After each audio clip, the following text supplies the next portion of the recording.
Friends, आपका स्वागत है हनु एजुकेशन चैनल पर। आज का हमारा टॉपिक है पदार्थों के सामान्य गुण, जनरल प्रॉपर्टीज ऑफ सब्सटेंसेस।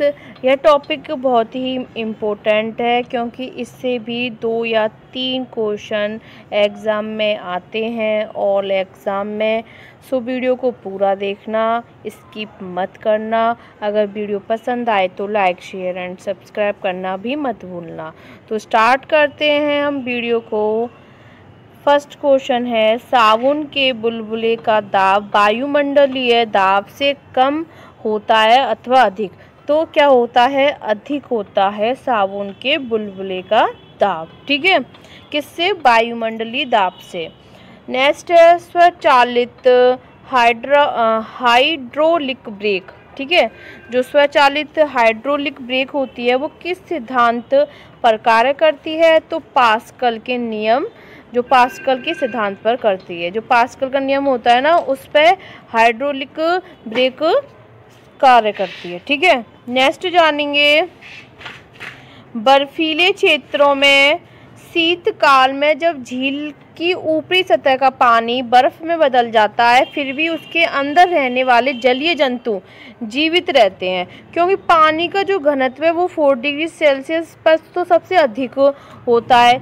इस कारण झील के भीतर पानी नहीं जमता है। ठीक है, तो झील के अंदर का पानी नहीं जमता है क्योंकि जो पानी का घनत्व है वो कितना होता है हमारा? 4 डिग्री सेल्सियस पर सबसे अधिक होता है बस। ठीक है, इसलिए। नेक्स्ट जानेंगे, नदी में समुद्र में प्रवेश करने पर किसी जहाज की क्या प्रतिक्रिया होती है? तो वह समुद्र में कुछ ऊपर उठता है। ठीक है, जब किसी झील की तली से उठकर वायु का बुलबुला ऊपरी सतह पर आता है तो उसके आकार पर क्या प्रभाव पड़ेगा? तो वो क्या हो जाएगा? बढ़ जाएगा। नेक्स्ट जानेंगे, किसी वस्तु की मात्रा बदलने पर उसके घनत्व पर क्या प्रभाव होगा? तो वस्तु का घनत्व क्या होगा? अपरिवर्तित होगा रहेगा। ठीक है, हवाई जहाज से यात्रा करते समय पेन से स्याही क्यों निकलने लगती है? क्योंकि वायु दाब में कमी होने के कारण। किसके कारण? वायु दाब में कमी होने के कारण। ठीक है, तो नेक्स्ट जानेंगे, नदी की अपेक्षा समुद्र में तैरना आसान क्यों होता है?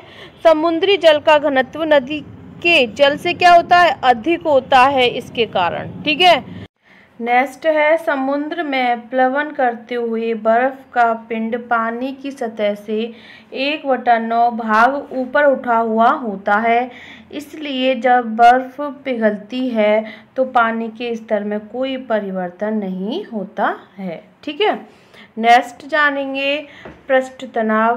पृष्ठ तनाव का क्या कारण है? तो पृष्ठ तनाव का कारण है अणुओं के मध्य संसंजक बल का। ठीक है, पृष्ठ तनाव का क्या कारण है? अणुओं के मध्य संसंजक बल का। ठीक है, बैरोमीटर के पैमाने में अचानक गिरावट आने पर कौन सी मौसमी दशा इंगित होती है? तो तूफानी मौसम की। किसकी? तूफानी मौसम की। ठीक है, नेक्स्ट है, तेल जल के पृष्ठ पर क्यों फैल जाता है? क्योंकि तेल का पृष्ठ तनाव जल से कैसा होता है? कम होता है। ठीक है, वर्षा की बूंदें गोलाकार क्यों होती हैं? तो जल के पृष्ठ तनाव के कारण वर्षा की बूंदें गोलाकार होती हैं। ठीक है, नेक्स्ट जानेंगे, कुएं से पानी से भरी बाल्टी को ऊपर खींचते हैं तो क्या अनुभव होता है? बाल्टी पानी की सतह से ऊपर आकर भारी हो गई है, यही होता है। ठीक है, नेक्स्ट जानेंगे, वायुमंडल में बादलों के तैरने का क्या कारण है? तो वायुमंडल में बादलों के तैरने का कारण है वायु के घनत्व की तुलना में बादलों का घनत्व कैसा होता है? कम होता है। ठीक है, नेक्स्ट है, लोहे का घनत्व उसके द्वारा हटाए गए जल के आपेक्षिक घनत्व से अधिक तथा पारे के घनत्व से कम होता है, इस कारण लोहे की कील पारे में तैरती रहती है। नेक्स्ट जानेंगे, पौधों की जड़ों से पर्णपत्तियों की ओर जल बढ़ने का क्या कारण है? केशिकत्व है। क्या है? केशिकत्व। नेक्स्ट है, स्टोव में मिट्टी के तेल का बत्ती ऊपर चढ़ने का कारण क्या है? तो इसका भी क्या है? केशिकत्व का गुण है। ठीक है। नेक्स्ट है, अब तक ज्ञात पदार्थों में किस पदार्थ की प्रत्यास्थता सर्वाधिक होती है? तो क्वार्टज की होती है। अपमार्जक मिलाने पर जल के पृष्ठ तनाव पर क्या प्रभाव पड़ता है? तो जल का पृष्ठ तनाव घट जाता है। फाउंटेन पेन किस सिद्धांत पर कार्य करता है? तो केशिकत्व के सिद्धांत पर कार्य करता है।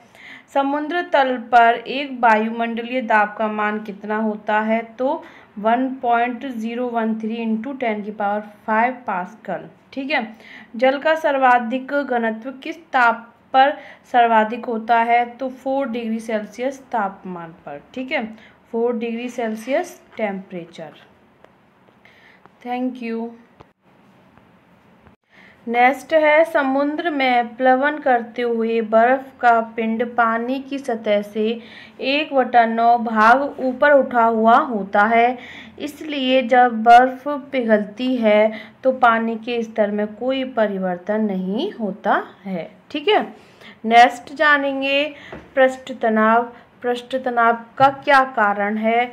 तो पृष्ठ तनाव का कारण है अणुओं के मध्य संसंजक बल का। ठीक है। पृष्ठ तनाव का क्या कारण है? अणुओं के मध्य संसंजक बल का। ठीक है। बैरोमीटर के पैमाने में अचानक गिरावट आने पर कौन सी मौसमी दशा इंगित होती है? तो तूफानी मौसम की। किसकी? तूफानी मौसम की। ठीक है। नेक्स्ट है, तेल जल के पृष्ठ पर क्यों फैल जाता है? क्योंकि तेल का पृष्ठ तनाव जल से कैसा होता है? कम होता है। ठीक है। वर्षा की बूंदें गोलाकार क्यों होती हैं? तो जल के पृष्ठ तनाव के कारण वर्षा की बूंदें गोलाकार होती हैं। ठीक है। नेक्स्ट जानेंगे, कुएं से पानी से भरी बाल्टी को ऊपर खींचते हैं तो क्या अनुभव होता है? बाल्टी पानी की सतह से ऊपर आकर भारी हो गई है, यही होता है। ठीक है। नेक्स्ट जानेंगे, वायुमंडल में बादलों के तैरने का क्या कारण है? तो वायुमंडल में बादलों के तैरने का कारण है वायु के घनत्व की तुलना में बादलों का घनत्व कैसा होता है? कम होता है। ठीक है। नेक्स्ट है, लोहे का घनत्व उसके द्वारा हटाए गए जल के आपेक्षिक घनत्व से अधिक तथा पारे के घनत्व से कम होता है। इस कारण लोहे की कील पारे में तैरती रहती है। नेक्स्ट जानेंगे, पौधों की जड़ों से पर्णपत्तियों की ओर जल बढ़ने का क्या कारण है? केशिकत्व है। क्या है? केशिकत्व। नेक्स्ट है, स्टोव में मिट्टी के तेल का बत्ती ऊपर चढ़ने का कारण क्या है? तो इसका भी क्या है? केशिकत्व का गुण है। ठीक है। नेक्स्ट है, अब तक ज्ञात पदार्थों में किस पदार्थ की प्रत्यास्थता सर्वाधिक होती है? तो क्वार्टज की होती है। नेक्स्ट है, अपमार्जक मिलाने पर जल के पृष्ठ तनाव पर क्या प्रभाव पड़ता है? तो जल का पृष्ठ तनाव घट जाता है। फाउंटेन पेन किस सिद्धांत पर कार्य करता है? तो केशिकत्व के सिद्धांत पर कार्य करता है। नेक्स्ट जानेंगे, समुद्र तल पर एक वायुमंडलीय दाब का मान कितना होता है? तो 1.013 10⁵ पास्कल के। ठीक है। तो 1.013 इंटू 10⁵। ठीक है। नेक्स्ट जानेंगे, जल का सापेक्षिक घनत्व किस ताप पर सर्वाधिक होता है? तो 4 डिग्री सेल्सियस तापमान पर होता है। जल से भरी बाल्टी को हिलाकर छोड़ देने पर कुछ समय पश्चात जल अपने आप क्यों स्थिर हो जाता है? तो संयंत्रता के कारण हो जाता है। धातु की शुद्धता ज्ञात करने में किस सिद्धांत का प्रयोग किया जा सकता है? तो आर्किमिडीज का। ठीक है। जल से निकालने पर शेविंग ब्रश के बाल आपस में किस कारण से चिपक जाते हैं? तो पृष्ठ तनाव के कारण। नेक्स्ट जानेंगे, स्टील रबर की अपेक्षा अधिक प्रत्यास्थ क्यों है? स्टील के लिए अधिक विरूपक बल की आवश्यकता होती है। ठीक है। नेक्स्ट जानेंगे, वाहनों में स्नेहक तेल का प्रयोग क्यों किया जाता है? तो घर्षण कम करने के लिए किया जाता है। आंधी आने पर टीन की छत और छप्पर उड़ जाते हैं क्योंकि उनके ऊपर का वायुदाब नीचे के वायुदाब से क्या होता है? कम हो जाता है, इसलिए। नेक्स्ट है, किसी वस्तु की सतह के लंबवत लगने वाले बल को क्या कहते हैं? तो प्रणोद कहते हैं। Thank you for watching.